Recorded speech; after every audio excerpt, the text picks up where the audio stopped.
Mesopotamia's influence in the Nile Valley wasn't necessarily cultural. It was more of a agricultural acculturation by, by the Nile Valley natives out of necessity. I'm going to try to say that more simply.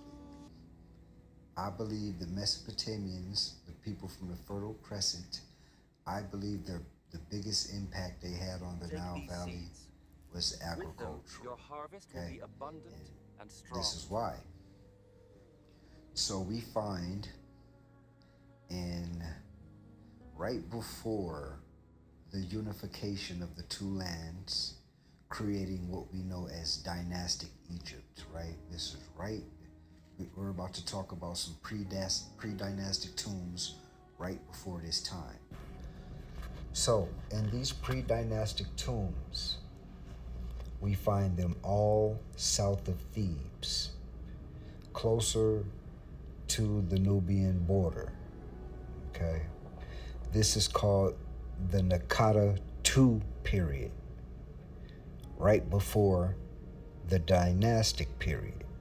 Now, we find in these tombs plant material, plant remains, and the plants, the seeds we find in these pre-dynastic tombs, two of them in particular we're going to talk about, Digitaria and sorghum. But the common name for Digitaria is fonio, is known in Africa. The thing is, these plants aren't native to northern or southern Egypt, but in the south. This suggests to me that these early pre-dynastic people were moving, like most humans, we follow rivers, and if you did not know, the Nile River runs from inside of Africa out, so from south to north. So people follow this shit. It's like a highway. And as they travel, they bring with them seeds. So when they find somewhere to settle, it's like insurance for food. So they bring the seeds with them. But I guarantee you this, as they move further north, closer to the delta, up near Cairo and shit, they would have eventually ran into issues growing these plants they brought with them. And I'm not saying they wouldn't grow at all, but they would have had issues with disease, competition with the native plants, and the climatic zone not being the same. In fact, Egypt has a temperate climate, okay? Egypt is a temperate climate, and plants in Egypt do a type of photosynthesis called C3, versus in the south, they do a kind of photosynthesis called C4. Now, as these people are moving north, they're having issues with their plants. Around this same period of time, Naqada II period, pre-dynastic Egypt, we got evidence of foreigners coming into the Nile Valley for the first time, right? Who are these people? Well, according to pottery, they're from Western Asia.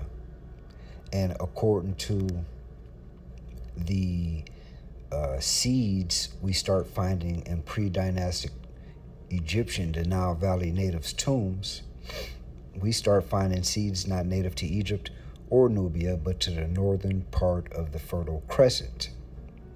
Now, I'm thinking as these natives are moving north from the south, they run into foreigners coming from north to the south, run into each other, interact. The natives express to them, hey, I'm having issues with my plants up here. The foreigners say, hey, this area here in Egypt is real similar to where we come from. Try our seeds. because this area is more like where we come from versus where you come from. Try this shit. They try it, and it does very well. Okay? There's an inundation of the Nile in this area where new topsoil, very fertile topsoil, is spread throughout the land every time the Nile floods. The land was very fertile. They have a crop with a lot of yield. Now you got a surplus. Now you can aggregate all the other tribes along the Nile and in the eastern and western desert. Right now you can experiment with plant and animal husbandry. You can train and feed artisans and craftsmen and workers and soldiers and shit. Okay, now you can start to develop a superpower. You can only start to focus on art and politicking and shit like that when shelter, safety, and food is squared away. Okay, so I believe that was Mesopotamia's true influence on the dynastic Egypt. All right, peace.